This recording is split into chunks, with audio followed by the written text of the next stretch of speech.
Antes de começarmos, o nome está no canto superior direito da tela. A história começa com nossa pequena e fofa protagonista contemplando sua vida, reconhecendo que às vezes acontecem coisas que estão simplesmente além da compreensão. Um plano aberto sob um céu azul é visível fora da janela, com uma pequena cidade ao longe e convidados vagando pela rua principal. Ela fica em um banquinho, olhando pela janela, pensando sobre sua vida passada. Ela passou por um dia de azar onde ela deixa cair e quebra seu telefone na rua e então vai para casa e chora até dormir. No entanto, quando ela acorda, ela se encontra no corpo de uma criança de 6 anos. A vista fora da janela não é mais a familiar paisagem urbana com prédios altos, mas uma paisagem real que só poderia aparecer em um romance de fantasia. Quando ela primeiro acorda nesse corpo, ela fica chocada e grita perguntando onde ela está e implorando para ser levada de volta para casa. Todos tentam acalmá-la. Ela chora porque não consegue usar o smartphone ou comer sua comida favorita. É um mundo completamente diferente do dela. Primeiro ela está com medo e odeia, mas agora ela apenas ora a Deus para que, se este for o seu sonho, ela acordará rapidamente. Há alguns dias atrás tudo mudou em uma noite de luar incomumente brilhante. Ela de alguma forma conseguiu escapar e foi tudo como o destino. Ela conheceu seu personagem favorito de um romance e quando ela o viu ela se apaixonou à primeira vista. A pessoa que ela conheceu foi Melchizedek, o Imperador. Ele é o infame tirano do Império do Norte, o sem-sangue chefe vilão destemido do romance Inverno Sem Luz. Normalmente ela era não estou interessado em web romances de sua vida anterior, mas este a fez começar a ler em tempo real. Melchizedek era seu personagem favorito que a fez sofrer e esperar pela sequência, mas naquela época, Melchizedek, um nobre, é um pouco mais velho, mas não importa sua aparência, ele é sua favorita. Ela acha que para conhecer pessoalmente tal personagem como esperado só há uma conclusão que ela está atualmente agora é o mundo de uma web novel Inverno Sem Luz. A protagonista desta trágica novela é Santa Amélia Priscilia. Ela chora porque está sendo contada enquanto o protagonista feminino, mas é um romance trágico. Ela finalmente conheceu seu personagem favorito, mas ela não consegue aceitar isso. De repente, alguém entra na sala e diz: Vossa Santidade, por favor, não faça isso de novo porque pode ser perigoso. Essa pessoa é Lucy, sua empregada pessoal, que está olhando para ela. A pequena santa pensa que Lucy está com raiva. Ela sorri com o rosto corado, mas não funciona em Lucy. Lucy diz que seu sorriso não vai funcionar mais em mim. Amélia pensa que ela tinha certeza que deveria cair nessa até ontem, mas agora a lua está ficando mais forte, ela não está mais se apaixonando por essa fofura. Luciana diz para Amélia não olhar pela janela em uma posição tão perigosa de novo e pergunta se ela entende. Ela diz para Amélia vir por aqui, pois ela vai prepará-la. Você sabe que é um grande dia, né? Pergunta a Lua, e Amélia responde afirmativamente. Depois de algum tempo, alguns padres os recebem. Esses velhos são os 12 anciãos da BIOS, todos eles estão muito felizes e sorridentes porque Amélia está tão fofa como sempre. Os padres dizem: que as bênçãos estejam sempre com você, Vossa Alteza, mas é uma pena que ela esteja indo embora, mas alfândega é alfândega, então não há nada que possam fazer. O padre-chefe dá-lhe as boas-vindas, seu nome é Papa Rafael, ele pergunta se ela sabe que dia é, Amélia responde afirmativamente, pensando que é claro que sabe, hoje é o dia em que Priscila escolhe sua família, papai e abraçá-lo. Ela pede para esperar, então ela pensa que em sua nova vida como Santa Priscila ela o adotará como seu pai. Ela se dedicará ao seu personagem favorito na igreja. Os padres expressam sua indignação com o que está acontecendo. Eles nunca permitirão que sua amada santa seja enviada para aquele imperador Malchis perverso, isso é absolutamente inaceitável. O padre implora ao santo padre que reconsidere. Amélia sorri pensando que não achava que seria fácil, mas os anciãos são mais teimosos do que ela pensava. O padre questiona por que o imperador Melchizedek está na lista de candidatos em primeiro lugar. Eles não podem enviar sua senhora do romance para um vilão desses. Um dos padres se desculpa com Amélia, explicando que a seleção da família de um santo é um ritual muito sagrado. Ele é o ancião Dominique, como esse ritual é profundamente significativo tanto historicamente quanto religiosamente, as consequências de ignorar o processo como este são inaceitáveis. Amélia pensa que sabe disso, mas ainda não pode deixar seu destino ao acaso. Não apenas isso, é um sorteio que manipula as probabilidades. Os resultados desse sorteio aparentemente aleatório são realmente predeterminados, então você é enviado para uma família horrível que pode arruinar a vida de uma criança instantaneamente. Na história original, os pais adotivos de Priscila também foram escolhidos por manipulação. Quando ela pensa em Priscila naquela época, ela ainda se sente frustrada, então ela não pode deixar isso acontecer. Com um sorriso iluminado, ela olha para o padre-chefe. Ela diz: "Vovô Papa me ajudou", mas ele não diz nada. Ela se pergunta se ele está bravo, mas depois de um momento ele diz: "Aqueles selecionados nesta cerimônia têm um dever sagrado e grandioso de mostrar ao mundo ao santo que vestirá o futuro e proteger os santos do mundo no processo. Não apenas o procedimento, mas também outros assuntos detalhados terão que ser cuidadosamente considerados e decididos." Ele pergunta a Amélia se ela tem algo a dizer a ele sobre por que ela o escolheu. Com um sorriso, ela pensa que agora é a hora. Finalmente, ela tem uma chance de convencer essas pessoas. Ela pensa que uma cientista de apenas 6 anos convencerá esses popes e anciãos proficientes e provará a legitimidade de sua escolha. Com brilho, ela diz que ouviu uma voz. Todos ficam chocados ao ver a luz saindo dela. Ela diz que definitivamente pode sentir isso. Assim que seu pai entra na catedral, sua visão se ilumina. Então, uma voz gentil e amável diz: "Este é o único." Todos ficam chocados ao olhar para ela. Ela está falando sobre uma voz, então deve ser uma profecia. Ela pensa que teve uma experiência semelhante em sua vida anterior, então não pode dizer que é uma mentira completa. Ela diz: "Deus misericordioso, perdoe sua humilde mentira, pois ela quer estar com sua pessoa favorita neste mundo. Há apenas uma família que ela quer confiar sua vida, e essa é a de Misde." Por outro lado, o imperador está conversando com alguém, e a pessoa está dizendo: "O que você disse? Você pode repetir isso?" Com uma palavra mágica, há uma pessoa. Ele pergunta: "Sua Majestade é o pai dos santos, seu nome é Duque Aquilo Grandem." Ele diz: "Será que o Santo Império agora seguirá o caminho da destruição?" Em um humor irritado, o imperador diz: "Cale a boca. Estou tão confuso quanto você e como diabos isso aconteceu? Eu não vim aqui para ser o pai do santo." O duque diz: "Sua Majestade, por favor, seja honesto comigo. Você não ameaçou Amélia, mesmo que você seja o vilão de Ruamayai Melchizedek, isso é um pouco demais." O imperador diz: "Eu disse para você calar a boca." De qualquer forma, a visita que estava marcada para 3 meses será finalizada em uma semana. O duque diz: "Isso significa que você está voltando logo." Ele diz: "Sim." O duque diz: "Sua Majestade, você não vai recusar a proposta de Amélia depois de ouvir isso." Seu guarda ri e diz que Sua Majestade na verdade é quem ofereceu o Sanctus. Mas o imperador o encara com raiva e então o guarda diz que não foi nada. O duque pergunta: "Você não pode simplesmente parar de falar no meio de uma frase e o que aconteceu entre Sua Alteza e Amélia?" Mas então ambos ouvem um som de batida na porta. O imperador diz: "Alguém está aqui. Nós vamos falar depois." E então ele desliga o canal de comunicação. A pessoa que está batendo na porta é uma empregada. Ela diz: "Saudações, Sua Majestade." "Melchizedek, Amélia chegou." Amélia vem de trás dela e corre em direção ao imperador. Ela o abraça e diz: "Papai, vovô disse que eu posso vir ver papai." Ele fica chocado ao ver isso. Amélia pensa que ele parece estar em apuros e tão rígido. Ela está chorando de felicidade que ele é tão adorável. Agora ela entende por que está tão obcecada por ele. Ela está sorrindo e então, de repente, em um tom sério, ele diz: "Quem é seu pai?" Todos ficam chocados ao ouvir isso. Ele diz: "Eu ainda não reconheci você como meu." "A filha", dizem os guardas, "Vossa Majestade, como você pode dizer uma coisa dessas? Amélia ainda é jovem, por que você iria tão longe?" Amélia diz: "Não se preocupe, está tudo bem, papai, eu reconheci você porque sou quem o adotou." "Fiz bem?" Ambos ficam chocados ao ouvir isso. Ela diz: "Na verdade, isso é um segredo, mas acho que vovô ainda não gosta de papai. Eles dizem que você não é qualificado, mas tudo bem, eu sou mais forte que eles, eu vou te proteger, papai." Seu guarda diz: "Vossa Majestade é afortunado por ter uma filha tão compreensiva e solidária." Em raiva, o imperador diz ao seu guarda: "Você deseja morrer hoje?" Ele diz: "Não, senhor." E então ele pisca o olho para Amélia. Ela pensa que Callan é sempre tão solidário, mas então o imperador diz que aqueles lunáticos no Santo Se finalmente disseram algo certo por uma vez. Eles estavam certos, ele não é digno de ser o pai dela, então volte. Ambos saem do quarto.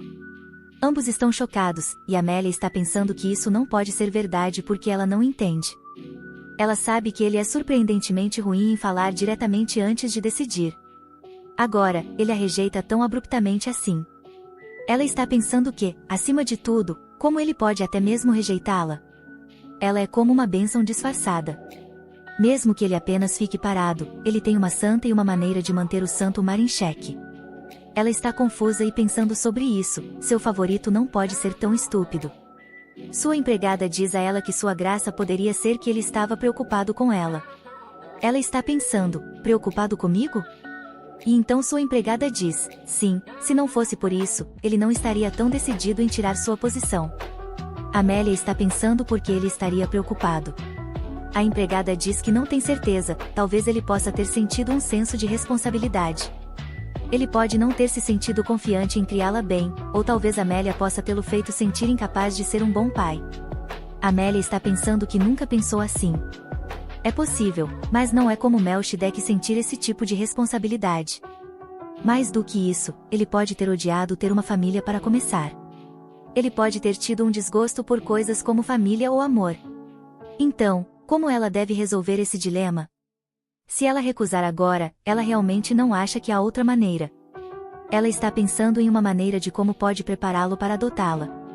Ela está pensando nisso, se ela apenas fingisse estar louca e se agarrasse às pernas dele e contasse a verdade, ou se ela deveria negociar que pode ajudá-lo, já que conhece o futuro. No entanto, ela está vendo a imagem de que ele não vai acreditar nela. Mas então alguém bate em sua porta. A pessoa diz, Sua Graça, o santo quer vê-la. Por outro lado, o imperador está pensando na reunião quando conheceu Amélia pela primeira vez. Naquela época, ele estava andando à noite e estava se sentindo mal por causa da dor de cabeça. Ele pensou que isso passaria se ele pegasse um pouco de ar fresco. Ele pensava que precisava se acalmar um pouco antes que essas sensações desaparecessem. Então, ele decide andar um pouco mais, mas então ele percebe que uma criança está pendurada na parede por um pano. A criança está pedindo ajuda. Ele está pensando, o que a criança está fazendo lá? Um noviço saindo à noite. Mas então o aperto da criança na roupa enfraquece e ela cai no chão. No entanto, o imperador a segura. Ela percebe que está viva. Ela agradece a ele, e o imperador percebe seus olhos vermelhos. Ela diz, papai. Ele pergunta quem é o pai dela. Ela ri e diz, você é meu papai. Espere um pouco, papai, prometo que vou voltar e pegar você em breve. E no momento atual, ele está pensando que naquela época ele achava que ela era apenas uma criança estranha. Ele nunca pensou que deveria ser escolhido como pai por uma santa, e nunca pensou que estaria nessa situação. Amélia está sentada na frente dele, e todos os padres também estão lá. Um dos padres diz, desde o início, deveríamos ter designado outra pessoa como sua guardiã. A cerimônia de seleção do guardião dos santos sempre foi decidida por meio de um processo sagrado e justo. Não há precedentes para nada como isso. O padre diz que, desde o início, a decisão de designar o imperador Miss foi um erro. Outro padre diz que agora eles estão anulando a decisão de sua santidade. Amélia pensa que isso é uma bagunça completa, não é? O padre diz que obviamente é uma decisão não processada e detalhada. Outro padre diz que tipo de procedimento é mais importante do que a visão de uma santa? Ela está pensando no que pode fazer. Ela olha para o imperador e pensa que ele é tão bonito, não é de admirar que ele seja seu viés. Ela volta a si mesma e pensa que agora não é a hora para isso. Ela está pensando que esta é uma situação séria, então vamos nos concentrar. Um dos padres diz que apesar disso ser a vontade de sua santidade, eles não acham certo aprovar uma pessoa não qualificada como guardiã dos santos. Outros padres estão dizendo que desde o início o Império do Norte sempre foi hostil para com o Santo Império. O padre diz que permitir que um descrente como o imperador Melchizedek leve sua santidade, e se ele fizer algo terrível? Ela sente que são desavergonhados, eles são a razão pela qual Melchizedek se tornou um descrente no romance original. O Santo Império esteve envolvido na morte do imperador anterior. Eles também se opuseram abertamente à sucessão de Melchizedek ao trono e nem sequer enviaram um embaixador para abençoar a cerimônia de coroação. Eles arruinaram completamente o relacionamento e agora que fizeram isso, estão tentando encurralar Melch. Deveriam ter consciência. Ela está furiosa e pensando que seu favorito pode matar pessoas às vezes, mas ele não é um cara ruim. Um dos padres diz que essa é uma situação difícil, mas isso não significa que podem ignorar completamente a profecia, certo? Outro padre diz, bem, não é o caso. Então, como uma alternativa razoável, que tal nomearmos o Duque Ravenhook, que também é do Império do Norte, como guardião de sua santidade? Amélia fica chocada ao ouvir isso e pensa, Duque Ravenhoco? Ela não quer ser filha dele. O outro padre que estava se opondo à decisão diz que é uma boa ideia, já que ele também é do Império do Norte e é o irmão mais novo do Imperador Mis, então eles são praticamente família. Outro padre elogia essa decisão e diz que é isso aí, que movimento sábio. Amélia está pensando que nunca quer estar com aquele homem. O Duque Ravenhook é nada menos do que o homem que destruiu a vida de Priscila nas mãos de sua família adotiva. Ela está pensando, por que a trama está se voltando assim? Escolher Melchizedek não foi suficiente para mudar a história original, então isso não pode continuar. Ela decide que tem que mudar de alguma forma. Ela diz, espere, mas então, de repente, alguém diz, quanto mais eu te ouço, mais estou enojado com cada um de vocês. E o falante é ninguém menos que o imperador. Ele diz que já foi paciente por tempo suficiente. Se isso é tudo o que eles têm a dizer, então não há sentido em ficar mais aqui. Ele se levanta da cadeira e começa a se afastar deles. Amélia está pensando, não, ele realmente vai sair assim? Ela está com medo e pensando, não me deixe aqui sozinha. Preciso impedi-lo de alguma forma. Mas então ela percebe que ele não está indo embora, ele está se aproximando dela. Ele estende a mão em direção a ela e a pega em seus braços. Ele diz que ela é sua filha. Todos os padres ficam chocados ao ver isso, e então ele a leva para longe da igreja. Amélia está muito feliz depois de tudo isso. Ela está o elogiando dizendo, papai, papai. O imperador também está confuso, pensando por que ele fez isso. Ele está lembrando de todas as palavras que disse na igreja. Ele também não está exatamente feliz com a adoção, já que não quer ser associado ao Santo Império de forma alguma. Mas mais do que isso, ele percebe o olhar no rosto dela e que ele não gosta disso. Por isso, a leva embora. Ela está caminhando atrás dele e repetindo a linha que ele disse na igreja, que ela é sua filha, de novo e de novo. Ele para e pergunta se realmente é tão bom assim. Ela ri e diz, sim, papai, você é tão legal, você foi como um herói. Ele pensa, um herói, é engraçado, ele nem é o pai dela e definitivamente não é o tipo de herói legal que ela pensa que ele é. Quantas vezes ele a viu para lhe dar tanta confiança ilimitada? Ele se pergunta se todas as crianças são assim. Ela diz, está tudo bem, papai, não vou te incomodar, nunca vou fazer birra e vou garantir que você nunca se arrependa de ter-me como sua filha, eu prometo isso. Ele está pensando, agora, no assunto das crianças, você fala como se estivesse tentando provar seu valor. Então, você tem medo de não ser escolhida? Mas então ele bate em sua cabeça e diz, não me importo com isso. E então ele começa a andar novamente. Então, ele está pensando que nunca pensou que seria o pai de alguém. Então ele pergunta se ela vai segui-lo. Ela diz, sim, papai, vou te seguir.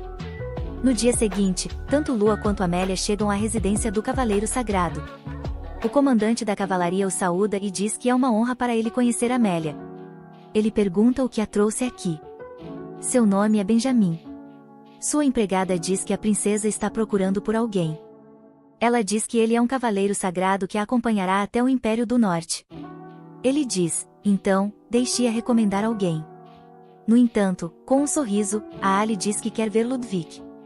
Ele diz, então ela está procurando por Ludwig.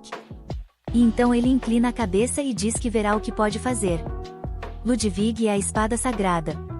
Embora não haja ninguém para apoiá-lo em seus primeiros dias, ele conseguiu se erguer. Ele mesmo e se tornou um excelente cavaleiro. Na história original, ele conseguiu encontrar Priscila por acaso enquanto trabalhava em vários empregos. Depois disso, ele se tornou o cavaleiro que a acompanhava e acabou sacrificando sua vida por sua dama. Ludwig sacrificou sua vida por Priscila, mas ela não o deixaria morrer desta vez. Então, de repente, alguém diz, minha querida, finalmente conheci uma pessoa tão grandiosa como você.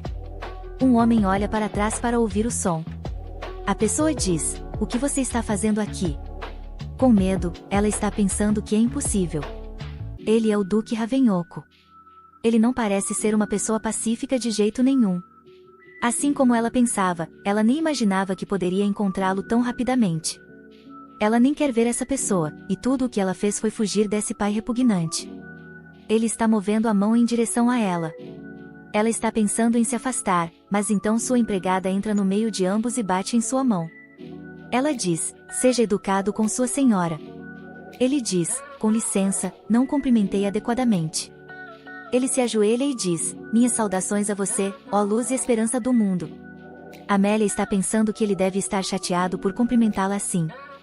Ela não acha que ele já tenha feito isso com alguém, mas ela queria ver o que esse cara pode fazer, e ela havia decidido vingar Priscila. Ele está pensando porque ela está apenas olhando para ele, porque ela tinha que cumprimentá-lo também e fazê-lo levantar. Por quanto tempo ela vai mantê-lo assim? Ele se pergunta se ela está fazendo isso de propósito. Sua empregada sinaliza para ela. Ela deseja que ele fique assim por mais tempo. Ela diz: você pode se levantar, Duque. A empregada diz: com licença, ela está apenas tímida. O Duque diz que sente muito por isso, ele não esperava que ela fosse tímida, e em breve eles serão família, então ele queria dizer olá. Com raiva, ela está pensando quem quer começar uma família com alguém como ele. O Duque diz que logo será tio dela. Ela está pensando que nem sequer o aceita como pai. Ela está se sentindo muito irritada e pensando que não pode mais segurar a língua. Ela quer vingar Priscila, mas isso só quebrará sua reputação. Ela está pensando em amaldiçoá-lo pelo menos uma vez, mas então, de repente, os cavaleiros sagrados chegam e os cumprimentam. O comandante da cavalaria diz que esta pessoa é Ludwig. Amélia está muito feliz depois de vê-lo. O comandante da cavalaria diz que não sabia que o Duque estaria aqui. O Duque diz que tem sorte de ter conseguido encontrar o comandante da cavalaria. Que tal conversarem um pouco? O comandante diz que é uma honra para ele. Amélia está pensando se o Duque veio para a cavalaria. O comandante diz que ela pode falar com Ludwig. Amélia está pensando se ambos estão planejando algo suspeito, mas então Ludwig a cumprimenta, dizendo: minhas saudações a você, Santa. Ouvi dizer que você me chamou. Ela diz que sim, quer perguntar algo a ele. Ele diz que não se importa, fará qualquer coisa. Ela está pensando que vai aproveitar essa oportunidade. Então ela pergunta a Ludwig: você quer se tornar um persa? Ele se ajoelha e responde: é claro, santidade, é uma grande honra para mim. Eu sacrificarei minha vida para servi-la, minha senhora. Ela se pergunta se não quer que ele sacrifique novamente porque está fazendo tudo isso para salvá-lo afinal. No entanto, ela não sabe se ele vai sacrificar sua vida novamente ou não, mas o mais importante é que ele a salvou. Ludwig, que deu sua vida por Priscila, é quem será salvo por ela desta vez. Ela diz: ótimo, erga a cabeça, Senhor Ludwig. Espero que você me proteja bem. Por outro lado, ela vai tentar protegê-lo. Na manhã do dia seguinte, as empregadas da igreja cumprimentam Amélia com seus cumprimentos cordiais. O tumulto da manhã cedo é algo